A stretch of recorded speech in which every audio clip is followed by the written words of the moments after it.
Sí, bueno, ahora sí, creo que está funcionando bien. Entonces, muchísimas gracias a ustedes por estar aquí. Les agradezco a Betsabe López Peñalosa y el Centro de Autoacceso Mediateca de la Escuela Nacional de Estudios Superiores Unidad Morelia de la UNAM y la University of Washington Office of Global Affairs por su colaboración y apoyo para que pudiéramos organizar esta plática internacional. Tengo el placer de presentarles a Mara Ra Bautista López, que nos visita desde Morelia, Michoacán, México. Ella es directora general de El Traspatio, un proyecto de promoción y fomento del quehacer editorial independiente y de literatura que amplifica voces femeninas e indígenas. Actualmente el Traspatio Librería es una librería especializada en editoriales independientes con el objetivo de que tengan un lugar privilegiado y no se pierdan entre la enorme oferta editorial. Es un espacio para presentaciones de libros y proyectos alternos para la generación de un público inclusivo, diverso y que comparta diversos intereses e ideas, y hasta la fecha ha realizado más de 460 actividades culturales y literarias virtuales y presenciales para todo el público.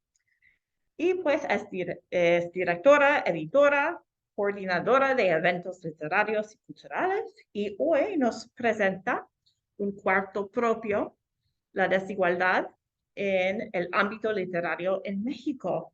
Entonces, muchísimas gracias y bienvenida. Bueno, muchísimas gracias Vanessa y Betsy por la invitación. Estoy muy contenta. Fue un reto muy bonito pensar en qué podíamos compartir sobre el tema.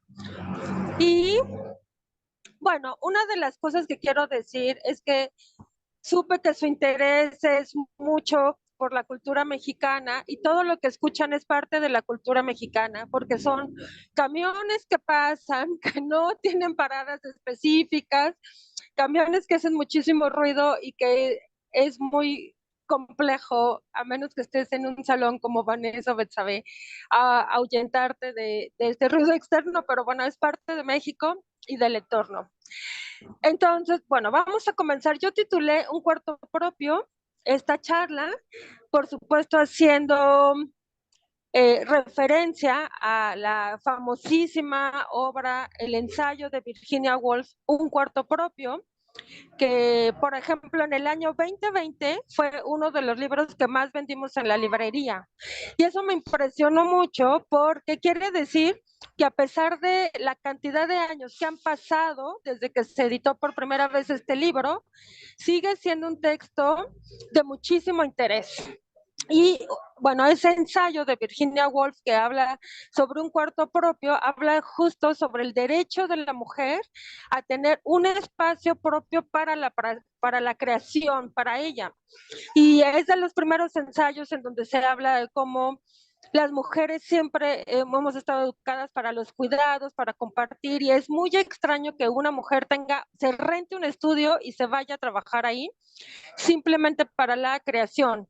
Aparte, ahí hay un factor muy importante que es el dinero. En los tiempos de Virginia Woolf y hasta la fecha, pues necesitas tener un recurso económico importante para poder dedicarle tiempo también a la creación y no tener que trabajar o estar con las labores del hogar, ¿no?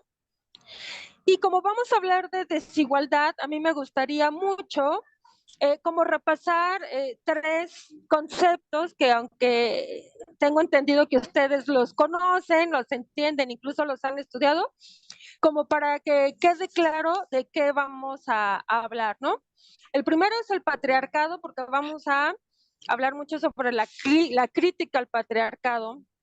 Y bueno, aquí lo vamos a definir como la manifestación e institucionalización del dominio masculino sobre las mujeres y niñas o niños de la familia y la ampliación de ese dominio sobre las mujeres en la sociedad en general.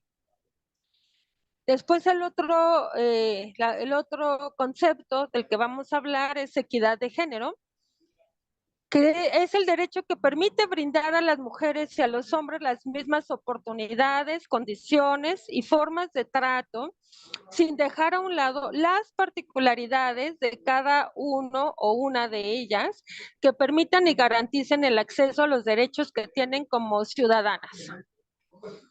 Y por último, vamos a hablar de feminismos en plural, porque no hay un solo movimiento feminista, sino hay muchos movimientos feministas, incluso el movimiento literario en México feminista es muy distinto al que se produce, por ejemplo, en Argentina o en China o en Europa, ¿no? Y bueno, los feminismos son los movimientos políticos, sociales, académicos, económicos y culturales que busca crear conciencia y condiciones para transformar las relaciones sociales, lograr la igualdad entre las personas y eliminar cualquier forma de discriminación o violencia contra las mujeres. Y aquí puse una imagen que no es de una mexicana, es de una americana, de Audre Lorde. Nada más que no la puedo ver porque mi pantalla está extendida, pero dice algo así como que las mujeres entendemos ciertas violencias y ciertos tipos de opresión patriarcal que son comunes a todas, pero otras no, ¿no? Y eso es lo que hace diferente en los movimientos feministas y en la desigualdad. Hay cosas de las que nos damos cuenta, en las que el patriarcado lo cargamos, nos pisa, nos oprime, pero otras que son muy tenues y que hasta que no ponemos mucha atención o leemos o una amiga nos dice, nos damos cuenta. Y esto es porque, bueno, Audre Lorde hablaba sobre las diferencias entre los feminismos de las mujeres blancas y las mujeres negras, que sin duda tienen circunstancias sociales, económicas, geográficas, culturales, súper distintas, ¿no? Y eso pasa en la literatura. O sea, el concepto de arte y literatura es tan romantizado, es tan bonito, pues es un género artístico que era difícil hablar de violencias dentro del género artístico, ¿no? Y con mucho gusto, si tienen dudas o quieren que haga una pausa o que explique algo más a fondo, me pueden decir porque yo tiendo a hablar muy rápido. Y bueno, ¿cuáles son los espacios de desarrollo y convivencia de las mujeres? El hogar, la escuela, los espacios públicos, la iglesia, la cultura y la política. Y entonces son en estos espacios en donde encontramos el patriarcado y encontramos la desigualdad, ¿no? En el hogar, ¿por qué? Bueno, porque la mayoría de las mujeres nos enseñan a eso, dedicarnos al hogar, a los cuidados, a atender a otras personas, a agradar a otras personas. Y en las escuelas no vamos a hablar de toda la historia de la falta de derecho de las mujeres por mucho tiempo para prepararse e ir a la escuela, pero sigue siendo un derecho que la verdad no es accesible a todas las mujeres, ¿no?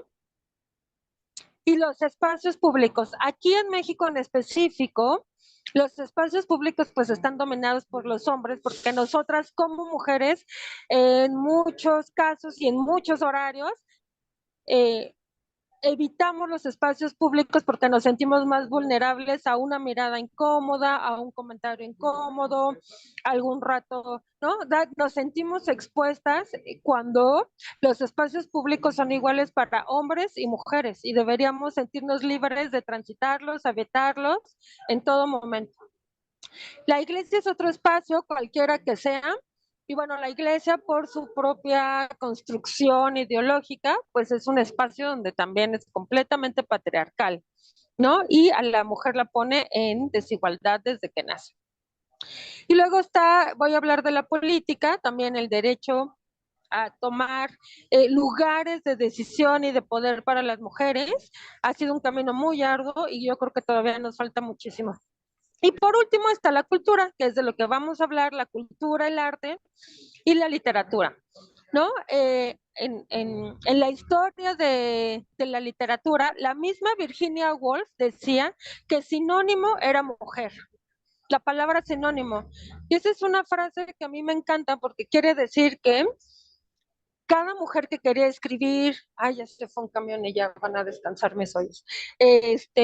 Cada vez que una mujer quería concursar, quería publicar, le ponía sinónimo, porque al momento de ver el nombre, ya se le negaba el derecho.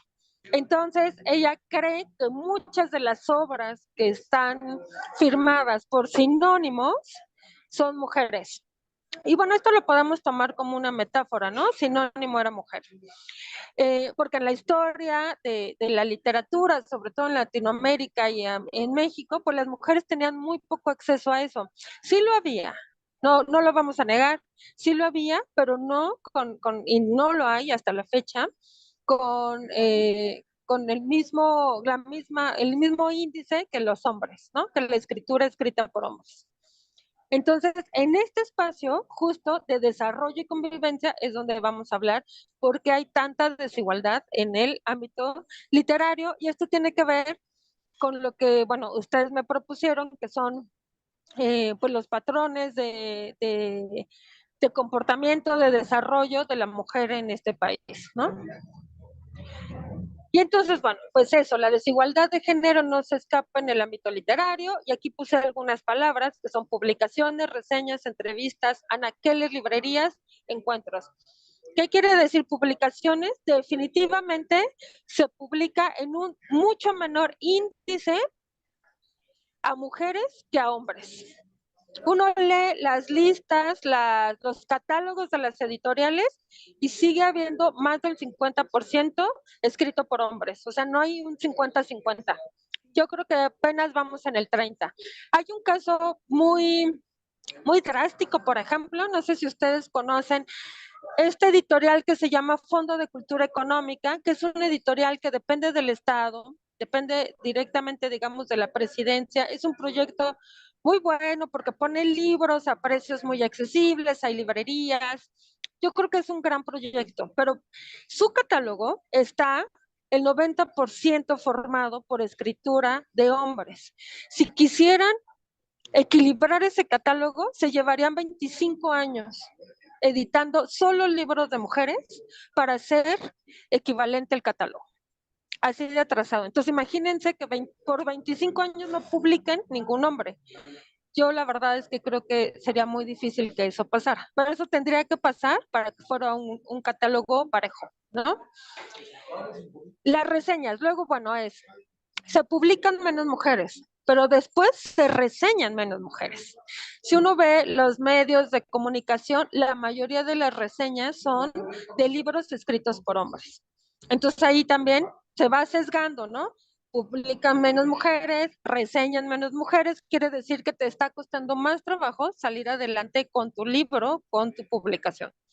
Entrevistas, menos. Y luego en las entrevistas hay una gran diferencia, y esto no solo pasa en la literatura, por supuesto, a las mujeres se les pregunta mucho sobre su vida privada, si tienen hijos, pues cómo llevan la vida de madres con hijos, cosas que no se les pregunta a los hombres, ¿no? A los hombres no se les pregunta, ¿cómo haces para escribir tantos libros o para dedicarte tanto tiempo con tus hijos? Y a las mujeres sí. Entonces, ese es un factor. Hay menos promoción y las preguntas son más inclinadas a la vida personal que a la calidad literaria. Después, los anaqueles de las librerías. Ustedes entran a las librerías en México y están invadidas de libros escritos por hombres, ¿no? Poco a poco ha habido librerías como Traspatio, como La Meiga, como Utópicas, como La Cosecha, muchas librerías en México que estamos poniendo más interés en llenar nuestros anaqueles de libros escritos por mujeres. Y quiero aquí hacer un hincapié que no es un capricho y que no es nada más que nos fijamos en quién firma y no en la calidad. Estamos dando por hecho que hay calidad en la literatura de las mujeres y por eso la sumamos a nuestros anaqueles y a nuestros libreros. No nada más es una cosa de te hago el favor, te hago paro, me subo a este movimiento, no. Hay mucha calidad y que no se ha explorado y no se suma a estos anaqueles o a estos catálogos, ¿no? De tal manera que mientras más sumamos libros, pues hay librerías ya especializadas solamente en literatura escrita por mujeres, como utópicas. Hay otras que tenemos la mayoría del catálogo escrito por mujeres y una minoría escrito por hombres. Y después están los encuentros, y como encuentros quiero abarcar todo tipo de eventos alrededor de la literatura, mesas redondas, presentaciones de libros, diplomados, seminarios, etcétera. La mayoría de los paneles están conformados por hombres o eran conformados por hombres, porque ahora ya es muy difícil que haya un panel solo conformado por hombres sin que sea rotundamente criticado espantosamente en redes, ¿no? O sea, ya ahora hay una especie de vigilancia como superpolicía a ver como de qué está pasando aquí, aquí no hay ni una mujer, ¿de qué se trata? ¿No? Entonces, eso también es muy importante como estos espacios para hablar, para decir, para alzar la voz, los hemos ido conquistando poco a poco. Y me sumo porque también está el ámbito de las libreras o el ámbito de las investigadoras o el ámbito incluso de las promotoras, ¿no? Entonces, ahí está la desigualdad. Hablando sobre la promoción del libro, las reseñas y demás, hay unas estadísticas bastante impresionantes. Déjenme ver si puedo, no puedo, pero bueno, dice, los suplementos culturales publican aproximadamente, creo que es el 55, si no, a ver, Betsy, corríjame, es que me tapa la línea. ¿75? 35. 35% de poesía de autoras contra 65% de poesía de autores, de hombres. O sea, ahí estamos como 70-30. El 28% de las reseñas de libros escritos por mujeres contra el 72% de reseñas escritos por hombres. Esto respalda lo que les decía, que hay muy pocas reseñas. O sea, se publicó el libro, salió, pero no lo reseñan. Sus artículos fueron publicados 31% de mujeres contra 69% de hombres, mientras 29% de los libros recomendados o citados fueron de autoras y el 71% de escritoras. En el total final, 32% de las publicaciones fueron de autoras y 68% de autores. Y bueno, un ejemplo súper marcado del patriarcado literario es el Diccionario de Escritores Mexicanos del siglo XX, que para empezar se llama Escritores, ¿no? Donde se registran 439 autoras contra 1,745 autores. O sea, una tercera parte son mujeres. Y no quiere decir que no las haya, porque se ha investigado que sí las hay. Porque muchos de los hombres lo que alegan es que las mujeres no escriben tanto ni son tan productivas porque, claro, estamos maternando, amamantando, barriendo, trapeando, ¿no? Cuidando, etcétera. Entonces, que no se desarrolla tanto, pero sí existen. O sea, ya se comprobó que sí hay textos. Que no los incluyan es otra cosa. Y bueno, puse esa como pequeña broma porque pues las invitaciones que mayoritariamente nos llegan es a jugar el rol de la esposa y la mamá, ¿no? Y no de la escritora o la investigadora o la promotora.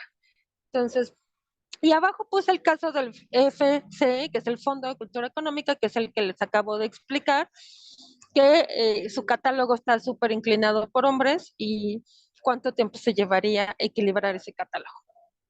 ¿Dudas, preguntas hasta aquí? ¿No? Bueno. Bueno, voy a mencionar a Gloria Anzaldúa, que aunque es tejana, es una escritora chicana, y yo creo que también hablar de México, no me gustaría que fuera una cosa como nada más de fronteras geográficas, sino como un poco también tejer redes. Y yo creo que allá la conocen muy bien, porque Gloria publica mucho en inglés y en español, obviamente es bilingüe, pero ella hace una adaptación del cuarto propio de Virginia Woolf, ¿no? Claro, Virginia Woolf era una señora de dinero que incluso para escribir su ensayo de un cuarto propio, pues tenía dinero y posibilidad de irse a tomar un té y alguien mientras le cuidaba a los hijos y qué padre, ¿no? O sea, eso está increíble, pero sí gozaba, digamos, de cierto privilegio, sabía escribir, tenía acceso a los libros, a la escuela, etcétera. Y entonces Gloria Anzaldúa posteriormente dice, no, olvídate del cuarto propio, escribe en la cocina, enciérrate en el baño, escribe en el autobús o mientras haces fila en el departamento de beneficio social o en el trabajo durante la comida, entre dormir y estar despierta. Ya escribo hasta sentada en el excusado. No hay tiempos extendidos con la máquina de escribir a menos que seas rica o tengas un patrocinador. Puede ser que ni tengas una máquina de escribir. Mientras lavas los pisos o la ropa, escucha las palabras cantando con tu cuerpo. Cuando estés deprimida, enojada, herida, cuando la compasión y el amor te posean, cuando no puedas hacer nada más que escribir. A mí me parece un texto súper poderoso y muy realista, y no quiere decir que esté enojada con Virginia Woolf o le reclame algo, pero nos hace yo creo que nos hace más accesible este ejercicio de escribir, ¿no? Y de quitarle esa calidad de privilegio, de que tienes que ser alguien estudiado, de que justo tienes que tener tu máquina de escribir y todas podemos escribir en donde sea. Me encanta esto que digas en el departamento de beneficio social, que escribas con el cuerpo, eso va a ser muy importante más adelante. Entonces, bueno, pues, y es una manera también de retar, yo creo, al patriarcado y de retar a la desigualdad, ¿no? Es decir, tal vez no tengo máquina de escribir, pero no me vas a quitar mi derecho a escribir. Y ya, bueno, después podemos hablar de otros tipos de ediciones más económicas y más democráticas, pero creo que Gloria, sin duda alguna, aquí está retando pues a estos dos conceptos. Y bueno, ahora sí, voy a empezar a hablar de algunas autoras mexicanas, y digo algunas porque, pues eso, hay muchísimas, ¿no? Si nos fuéramos al diccionario que acabamos de mencionar, serían 479 y no nos darían estos 60 minutos para hablar de ninguna. Entonces hice una pequeña recopilación. Eh, Hay muchas autoras que quedaron por el patriarcado, quedaron fuera de lo que se llama la literatura de calidad o la literatura de las aulas, la literatura que se editan, y claro que se editan muchísimos más hombres. Y conocemos más hombres. Ha habido unos cambios que a mí me parecen tan interesantes. En las escuelas, cuando estudiamos literatura, estudiamos mayormente literatura escrita por hombres y poca de mujeres. Y ahora las nuevas generaciones de estudiantes están exigiendo que también se equilibre eso, ¿no? Porque salimos de la escuela y yo, por ejemplo, no sabía quién era Nelly Campobello, ¿no? O Dolores Castro. Entonces, se está exigiendo que también haya programas de estudio más equilibrados, más justos y más igualitarios. Y bueno, Nelly Campobello es la primera que pongo. Ella escribió sobre la Revolución Mexicana. Tiene un libro increíble que se llama Cartucho, que es de 1930. No sé si alguien lo conoce. La verdad es que es es un gran libro. Y si quieren conocer la literatura mexicana, de verdad que se lo recomiendo muchísimo. Yo lo busqué en PDF y en Google, así en el tercer link, ya sale el PDF completito, así que lo pueden leer, no necesitan pedirlo desde acá. Y bueno, son relatos cortos sobre la revolución narrados desde la perspectiva de una niña. Solo quiero mencionar a Nelly Campobello y su libro de 1930 para que vean que sí hay mujeres que escribiendo y mujeres talentosas, ¿no? Después está la famosísima Elena Garro, muy famosa pero poco leída, así que hay que leerla más. Después está Rosario Castellanos, Ella nació en 1925 y Rosario Castellanos la vamos a ver un poquito más adelante, más a profundidad. Ella escribió teatro, poesía, ensayo, narrativa, súper fuerte, bien feminista, bien sentada en este movimiento y pensando cuál era su lugar, ¿no? En la literatura, en este país. Después está Inés Arredondo, que me gusta muchísimo y creo que es menos conocida todavía que Elena Garro, y les recomiendo muchísimo leer sus cuentos. Y tenemos a Amparo Dávila, que la voy a mencionar porque ella escribe eh, cuentos de terror, pero de terror psicológico. Y quiero mencionar este género porque otra cosa que genera mucha desigualdad es que se cree que las mujeres tenemos muy pocos temas para escribir y lo vamos a ver más adelante, ¿no? El amor, pues sí, el amor, la casa, no sé. Y la verdad es que Amparo Dávila no le pide nada a ningún escritor de cuentos de terror psicológico. Es de verdad maravillosa. Y otras escritoras que me gustaría dejar aquí es Pita Amor, a Inés Arredondo ya la había mencionado, y Dolores Castro. Y bueno, voy a leerles, si quieren, un fragmentito de Cartucho de Nelly Campobello para que tengan una idea de cómo escribía Nelly. Es un libro chiquitito que lo leen yo creo que en una sentada. Y así empieza Cartucho. Cartucho no dijo su nombre. No sabía coser ni pegar botones. Un día llevaron sus camisas para la casa. Cartucho fue a dar las gracias. El dinero hace a veces que la gente no sepa reír. Dije, yo jugando debajo de una mesa. Cartucho se quitó un gran sombrero que traía y con los ojos medio cerrados dijo, adiós. Cayó simpático, era Cartucho. Un día cantó algo de amor. Su voz sonaba muy bonito. Le corrieron lágrimas por los cachetes. Dijo que él era un cartucho por causa de una mujer. Jugaba con Gloriecita y la paseaba a caballo por toda la calle. Llegaron unos días en que se dijo que iban a llegar los carrancistas. Los villistas salían a comprar cigarros y llevaban el 30-30 abrazado. Cartucho llegaba, se sentaba a la ventana y clavaba sus ojos en la rendija de una laja lila. A Gloriecita le limpiaba los mocos y con sus pañuelos le improvisaba zapetitas.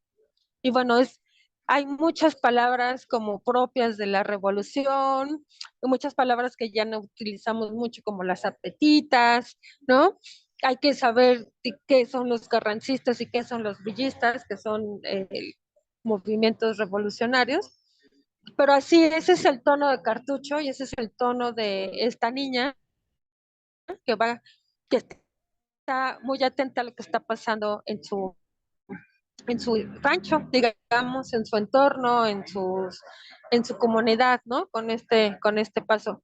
Y aunque está ubicado en la Revolución Mexicana, yo creo, no les, o sea, el final de Cartucho es un final que sigue siendo muy actual. O sea, no es un libro que se quedó nada más en la Revolución Mexicana, siguen siendo muy actuales. Y bueno, ahora sí, Rosario Castellanos, voy a hacer énfasis, eso, como les dije, escogí solo algunas porque son muchísimas, ¿no? Y Rosario Castellanos, una, porque uno de los temas de la literatura escrita por mujeres en la actualidad en México es la maternidad, y ella lo hizo desde hace mucho con un poema súper fuerte que le escribe a su hijo, eh, que no lo voy a recitar, pero en donde dice la incomodidad de tener a alguien en la panza es como un invitado que ya quieres que se vaya y no se va, ¿no? Y cómo te invade el cuerpo. Entonces, bueno, es un poema que ya no romantiza de, ay, te tengo en mi pancita, qué bonito, no sé qué, sino así como de, me estás invadiendo, ¿no? Y bueno, es un poema que yo descubrí hasta ahora que empecé justo también a estudiar los nuevos temas de las escritoras.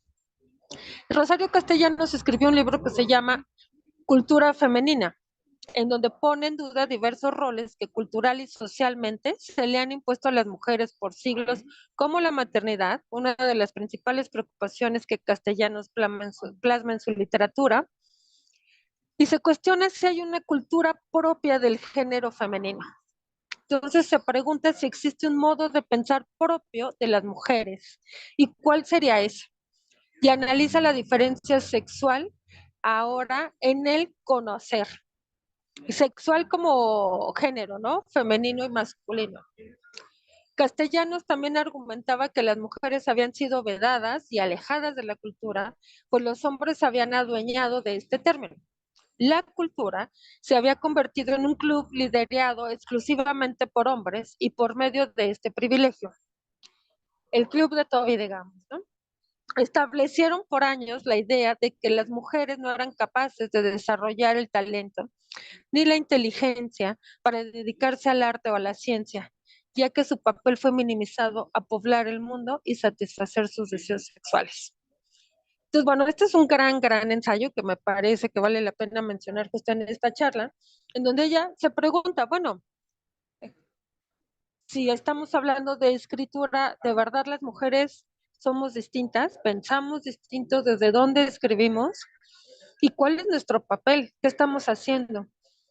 No sé si ustedes saben, pero Rosario Castellanos fue embajadora, llegó a ser embajadora de Israel, de México en Israel, y de hecho murió súper trágicamente. Se le enredó se cayó, no, es una muerte súper rara, pero el chiste es que se murió sola, ahogada, y no fue suicidio. Pero fue una mujer activista, ya era de Chiapas, hablaba mucho también del movimiento indigenista, de cuál era el papel de las mujeres indígenas también en el mundo. Y bueno, pues habla también tiene como una gran libertad para hablar de temas que por mucho tiempo han sido vetados para las mujeres, que son pues el deseo sexual y la sexualidad, ¿no? Ese no es un tema, digamos, que se nos relaciona a las mujeres con libertad. O sea, a otros poetas como Bukowski sí puede él decir, estoy borracho y quiero a una mujer, pero a una mujer no se le ve bien que diga, estoy borracha y quiero tener un hombre, ¿no? En un poema. Entonces, bueno, ella sí ejerce, yo creo que con fuerza, como que sabe muy bien cuál es su piel, ¿no? Y en dónde está. Y eso me gusta mucho de Rosario Castellanos. Entonces, bueno, la recomendamos mucho. No sé si la estudian en la universidad.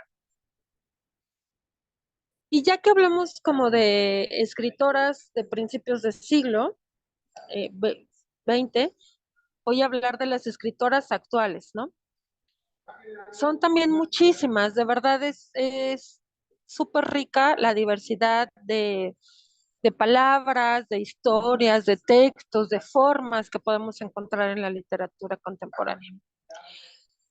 Voy a mencionar a Guadalupe Nettel, a Isabel Zapata, a Fernanda Melchor, a Sara Uribe, a Cristina Rivera Garza, a Valeria Luiselli, a Viviana Benchunchian, a Verónica Gerber, a Brenda Lozano, a Brenda Navarro, a Daniela Tarazona, a Clio Mendoza, a Andrea Chapela, a Daniela Rea, entre muchísimas más, ¿no? Aquí escogí solamente una para hablar de ella por un caso muy particular, pero bueno, sí les recomiendo que las lean a todas, ¿no? Son distintas y cada una tiene su propia voz, su propio lugar de donde se escribe y son completamente actuales. Todas están vivas. Por ejemplo, Andrea Chapela creo que por mucho tiene 30 años. Es muy joven y ella escribe de ficción especulativa, por ejemplo. Se sale completamente de este estereotipo de que las mujeres escriben de amor. Ella escribe de ciencia ficción. Y muy bien. Y aquí pongo temas y luego pongo temas entre signos de interrogación en la literatura escrita por mujeres. Porque entonces, en este boom que se ha dado por editar más mujeres, reseñar más mujeres, entrevistar más mujeres, llenar los anaqueles de literatura escrita por mujeres y tener librerías especializadas en mujeres, en festivales donde únicamente participan mujeres, por supuesto que el patriarcado se pregunta, bueno, ¿y qué está pasando?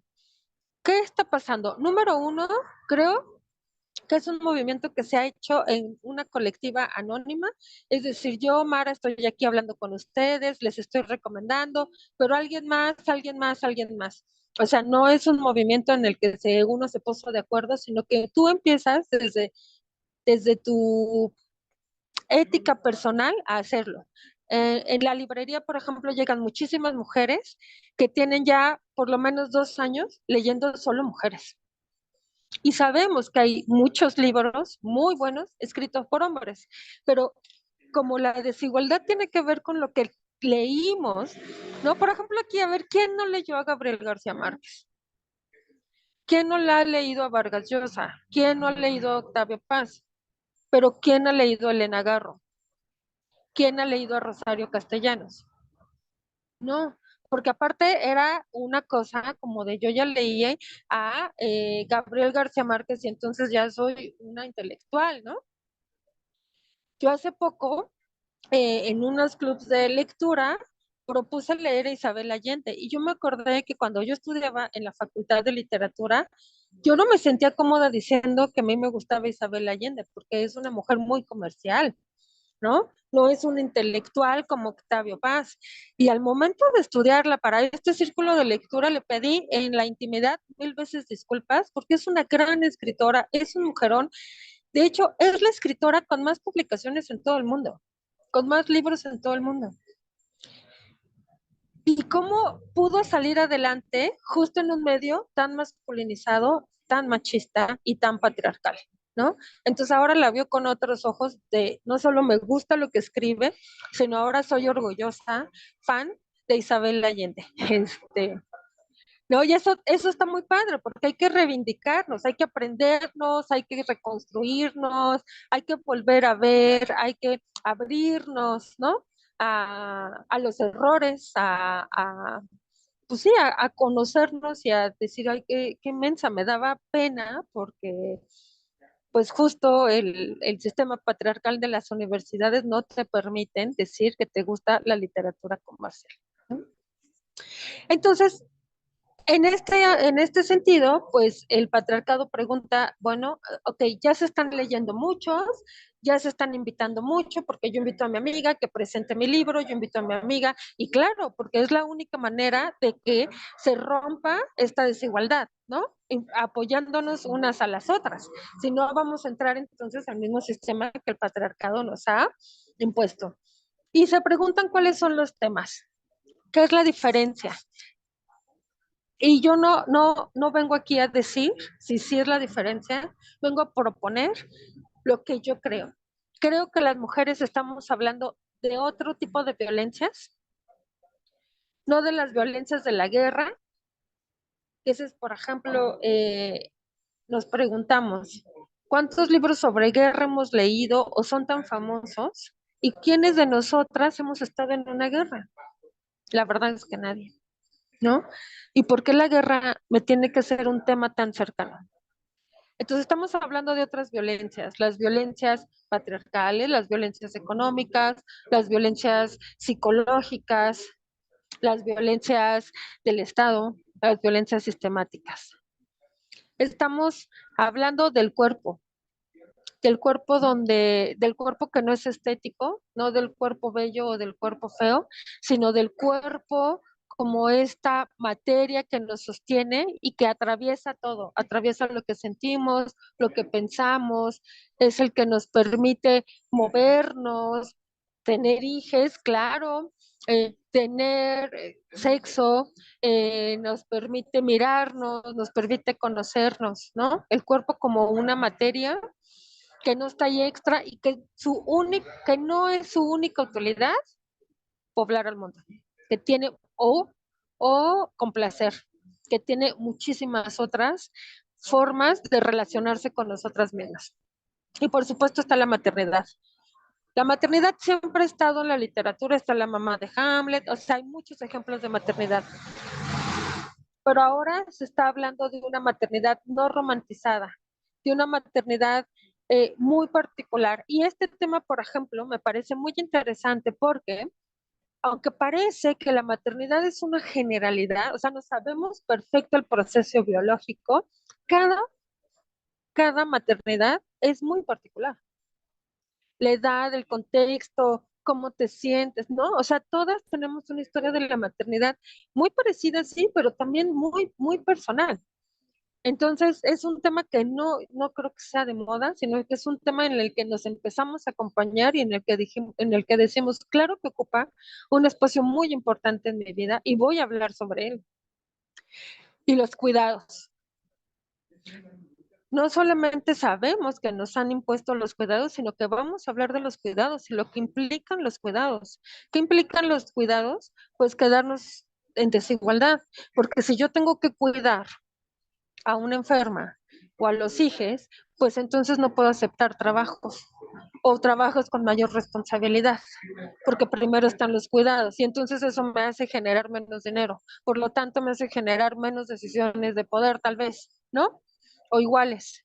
Entonces los cuidados es todo un tema. Si los cuidados fueran 50-50 de género, no estoy hablando de un matrimonio, 50-50 de género, donde los hermanos se hagan cargo y laven su plato, hagan de comer un día, barran, trapien, donde los papás se hagan cargo 50-50, entonces las mujeres tendríamos más posibilidad, una, de tener nuestro cuarto propio, ya sea en la fila del banco del transporte o un estudio para dedicarnos a la creación, para darnos tiempo para nosotras mismas, para descansar o para tener un trabajo y tener mayores ingresos y cumplir otros sueños, ¿no?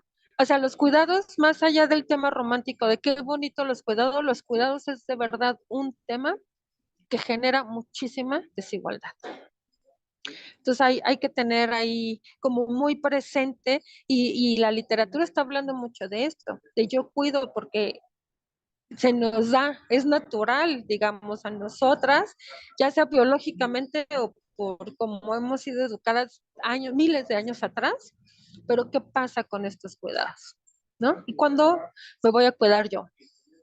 Y creo que también están abordando el tema de la migración desde otra perspectiva, no desde una perspectiva económica, social, violenta, sino de esta migración de ideas, de identidad, de cambios de cultura, de intercambio de cultura. Entonces, creo que si hay algunos temas más específicos dentro de la literatura escrita por mujeres contemporáneas en México, así como muy específico. ¿Vamos bien? ¿Tienen alguna duda? ¿No? Bueno, entonces voy a regresar. Aquí les dije que iba a escoger una escritora y escogí Cristina Rivera Garza. Yo no sé si ustedes la conocen, de hecho ya da clases en una universidad de Texas. Eh, tiene unos años viviendo en Estados Unidos, pero es mexicana y su literatura pues es completamente mexicana. Y recientemente, a mí me parece muy, muy talentosa. Recientemente publicó un libro, recientemente el año pasado, que se llama El Invencible Verano de Liliana, en donde toca el tema del feminicidio de su hermana Liliana, 30 años después de este suceso. De hecho, yo cuando me enteré como que me costaba trabajo, fíjense cómo estamos construidas con estereotipos, me costaba trabajo que alguien a quien yo admiro tanto, que es tan inteligente, tan brillante, estuviera en esa situación, porque uno generalmente cree que pasa en otras colonias, ¿no? A otras personas que hacen otra cosa. Y bueno, pues sí, es la historia del feminicidio de su hermana. Y bueno, eso fue ya un gran escándalo, ¿no? Esta novela. Claro que había quien criticaba, que quería monetizar, casi casi como Shakira, que las mujeres facturan con la muerte de su hermana, por supuesto que no va por ahí. Pero el otro escándalo que le siguió es que ella ganó un premio muy, muy importante en México y uno de los jurados hombres le criticó en frente de los medios en la ceremonia de premiación que no le hubiera dado tanto peso al asesino de su hermana. Entonces, a partir de ahí, pues ella, o sea, imagínense, es un tema súper duro. Y aparte es un tema que dentro del mundo literario ha sido muy emblemático. Hay hasta grafitis que dicen por Liliana, hay marchas que se hacen por Liliana, que obviamente las mujeres nunca la conocieron porque murió hace 30 años. Pues era muy, no, habría sido imposible conocerla. No son sus amigas quienes organizan esto, pues. Entonces, a partir de ahí ella dijo, es que esa es una visión de los hombres. O sea, que creen que lo justo sería escribir sobre el asesino y callar la voz de las víctimas, ¿no? Y entonces ahí también se generó, digamos, un doble revuelo de decir, quiero leer y quiero ver por qué este hombre está diciendo esto. Y dice, yo por qué voy a dedicar hojas, palabras y energía al asesino y no a mi hermana que merece todo el respeto. Entonces, por eso la escogí, porque ha sido un parteaguas y porque yo creo que un día ella va a ganar el premio Cervantes de Literatura, que es uno de los más importantes. Y les voy a leer un fragmentito de que va al principio, no es como empieza el libro, pero está, digamos, en las primeras páginas del libro. Y dice, porque estábamos muy solos, Liliana, porque nunca estuvimos tan huérfanos, tan desasidos, tan lejos de la humanidad, más solos que nunca en una ciudad feroz que se nos vino encima con las mandíbulas poderosas del machismo. Si no le hubieran dejado ir a la Ciudad de México, si se hubiera quedado en casa, si no le hubieran dado tanta libertad, si le hubieran enseñado a distinguir entre un buen hombre y otro peor, no supimos qué hacer. Ante lo imaginable, no supimos qué hacer. Ante lo inconcebible, no supimos qué hacer y callamos. Y te arropamos en nuestro silencio, resignados ante la impunidad, ante la corrupción, ante la falta de justicia, solos y derrotados, solos y deshechos, triturados, tan muertos como tú, tan sin aire como tú. Y mientras eso pasa, mientras nos arrastrábamos por debajo de las sombras de los días, se multiplicaron las muertas, se cernió sobre todo México la sangre de tantas, los sueños y las células de tantas, sus risas, sus dientes, y los asesinos continuaron huyendo, prófugos de leyes que no existían y de cárceles que eran para todos, excepto para ellos, que contaron desde siempre con el beneplácito de la duda y la disculpa anticipada, con el apoyo de los que cuestionan la decisión de la chica, la falta de juicio de la chica, la tremenda equivocación de la chica. Bueno, es un libro súper fuerte, pero creo que este fragmento responde a algunas de las preguntas que ustedes tenían sobre el feminismo, sobre la situación de la mujer en México. Y me gusta, bueno, puse este fragmento para no dar una respuesta yo personal, sino justo de una escritora que, repito, brillante, talentosa y su experiencia tan palpable, tan cercana, tan íntima.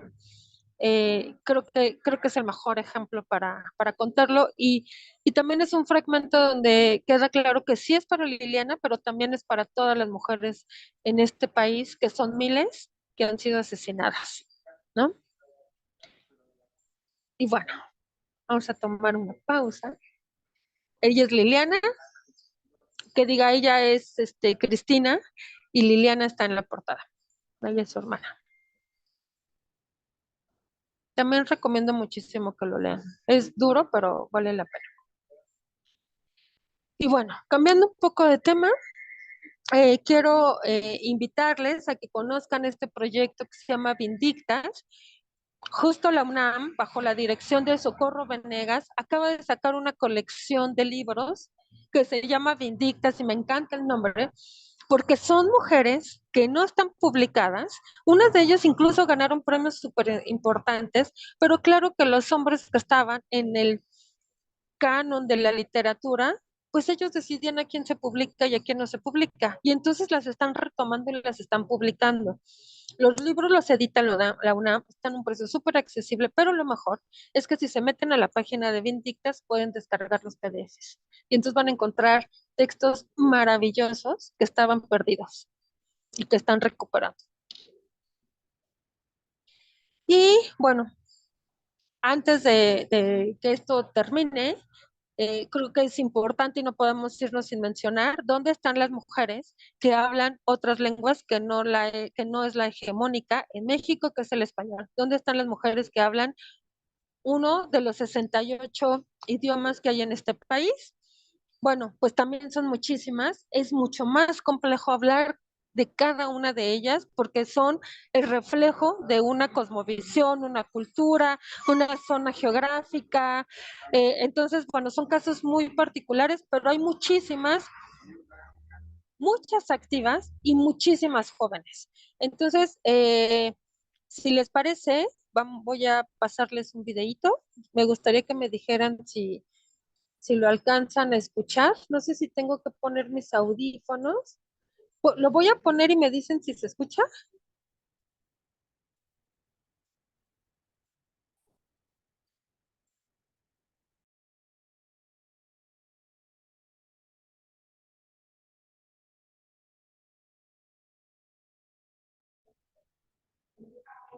No, creo que en la parte de arriba, Mara, en la barra de comandos, en los tres puntitos, pon compartir audio.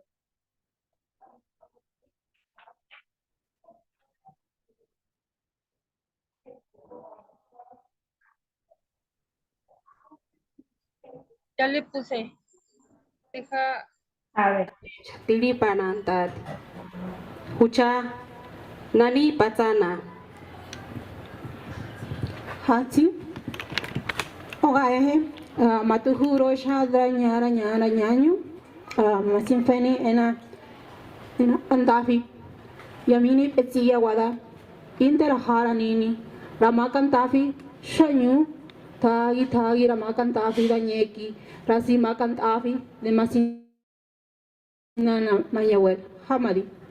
Nyarinya. Kiel, mukem, kushle, mukem, no penal, mukem, kampail, mutihem, panomil, mukul betal, mukul baich, mukul kop, makoa eshlal, makoa ave, makoa sat, makoa chikin, me onal, me chamel, ochantal, milun.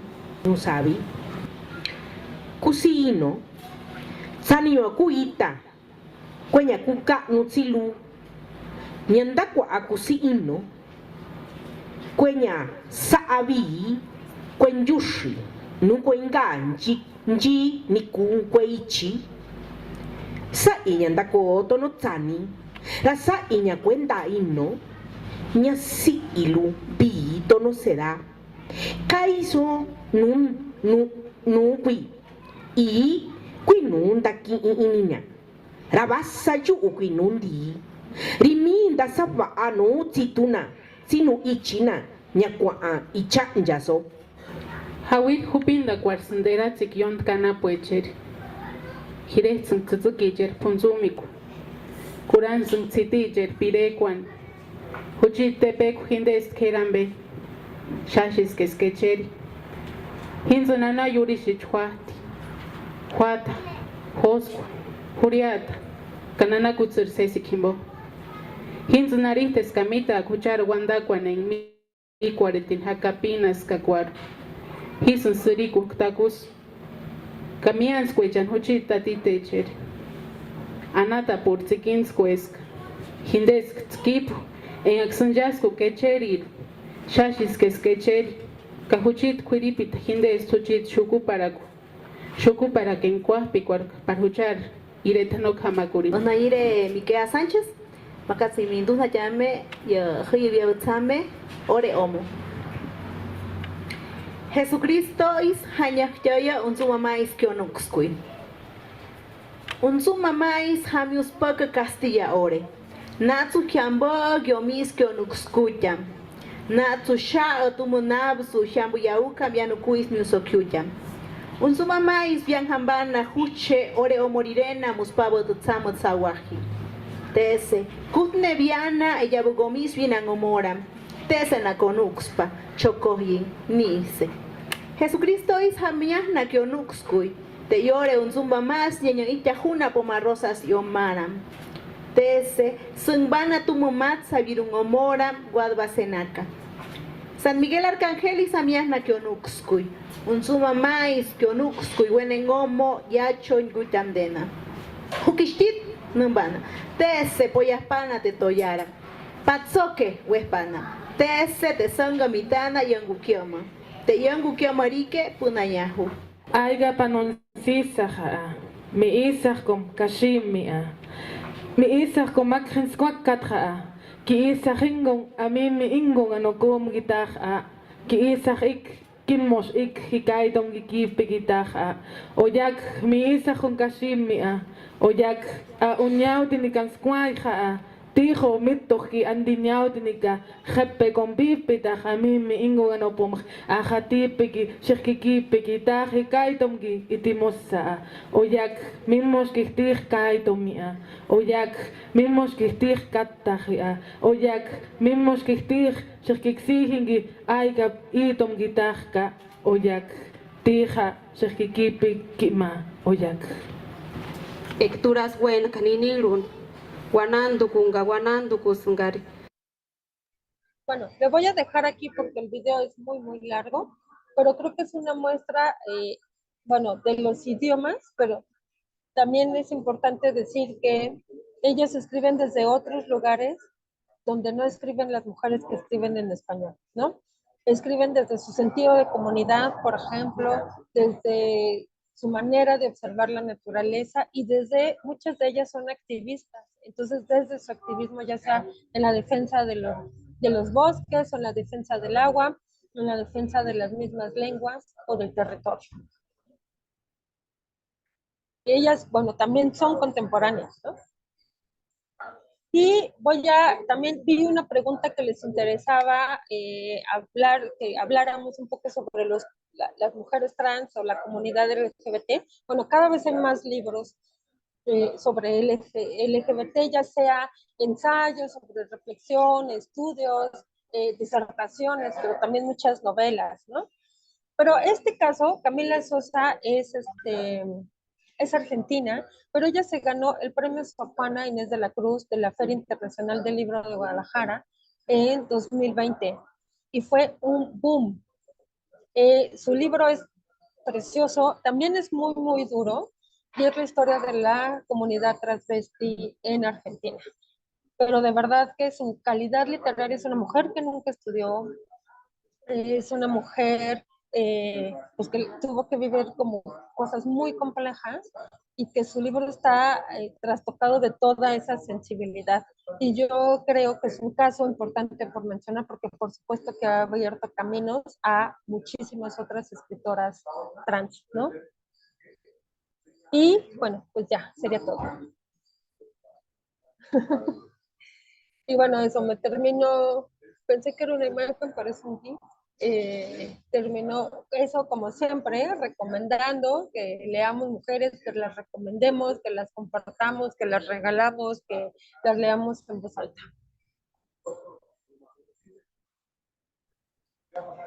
Muchísimas gracias por compartir esto con nosotros. Ahí estoy. Pues, nos quedan algunos minutos, me parece, para algunas preguntas, a ver si estudiantes ilustres aquí tienen cualquier pregunta para Mara sobre literatura, sobre el feminismo, sobre algo que han oído hoy, curiosidades. Pueden preguntarle más sobre Traspatio. Bueno, yo sí tengo una pregunta. Y bueno, ¿me puedes oír? Sí, te escucho bien, sí. Perfecto. Bueno, quisiera saber cómo es que, no sé, cómo es que decidiste seguir este camino, cómo es que ahora haces todo lo que haces, sí, porque veo que te dedicas mucho al activismo literario, con ser dueña de la librería, el trabajo con la prensa, como, ¿cuál era el camino tuyo para llegar ahí? Bueno, la verdad es que yo siempre digo que mi camino ha sido muy circunstancial. Yo nunca he sido de estas personas que desde chiquita decía, yo de grande quiero hacer esto, no. como que todo lo he ido descubriendo poco a poco y ya le agarré el gusto al asombro y a la transformación, porque yo sí escucho muchas otras colegas y dicen, bueno, yo quería tener una librería. Yo he sido gestora cultural por muchos años y la vida me llevó a poner la librería, estudié literatura y me interesaban muchísimo los libros y las ediciones independientes, pero todo ha sido como muy circunstancial y como más bien enriqueciéndome de lo que leo, de lo que comparto y de lo que conozco, no es una idea única, la verdad. Creo que somos la construcción de muchas experiencias y de muchas ideas. Y hay cosas como que te ves obligada a hacer, porque si no tu vida ya no tendría el mismo sentido, ¿no? Así eso pasa con el feminismo. O sea, una vez que es un camino muy doloroso, hacerte feminista y empezar a ver todas estas violencias del que has sufrido, que han sufrido tus ancestras, que sufren tus hijas y que sufren tus vecinas y todo el mundo. Por eso me encanta esta idea de la alegría como resistencia, ¿no? Pero ya, yo creo que ya hay ciertas realidades de las que ya no puedes regresar atrás y entonces desde donde estás quieres sumar un poco. Y eso fue lo que pasó con Traspatio. Fue como, bueno, me estoy dando cuenta de todo esto. Yo no tengo el poder para cambiar la desigualdad económica de todas las mujeres que yo quisiera. No tengo el poder para protegerlas de toda la inseguridad o todas las violencias físicas, pero sí tengo una librería y desde aquí puedo visibilizar la desigualdad dentro de este ámbito. Y fue como empezamos a tener, a poner muchísima más atención, cuántas mujeres tenemos en nuestros anaqueles, cuántos eventos tenemos de presentaciones de mujeres. Y así fue, o sea, es como un paso automático, como eso, ya no podíamos echarnos más para atrás, ¿no? O sea, ya estábamos ahí y había que aportar y ha sido muy gratificante. Sí se generan otros espacios, otras formas.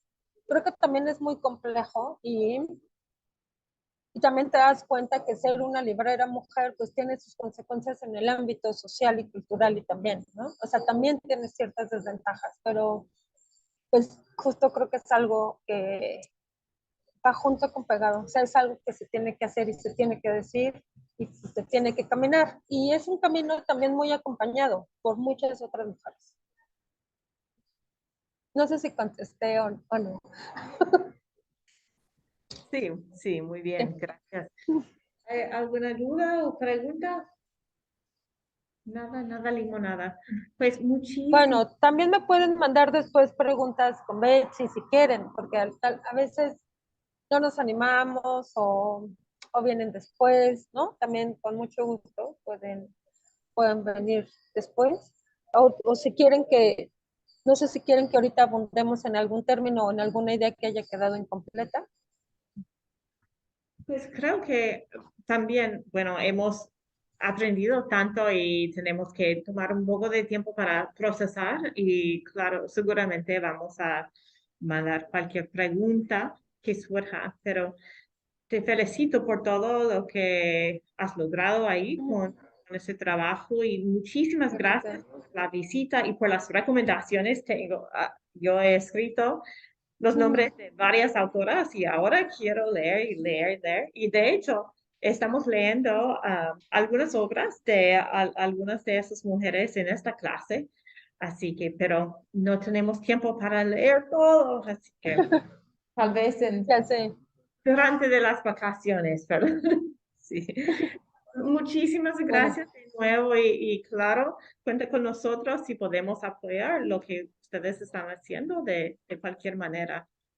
muchas gracias. No, al contrario, muchas gracias por la invitación. De verdad espero que la charla haya sido pues interesante y que enriquezca su formación educativa y bueno, pues, me siento muy honrada por la confianza, la verdad, de participar. Así que muchas gracias, Vanessa, Betsy, y a todas y todos los estudiantes. Gracias a ti, Mara, porque eres toda una inspiración. Gracias.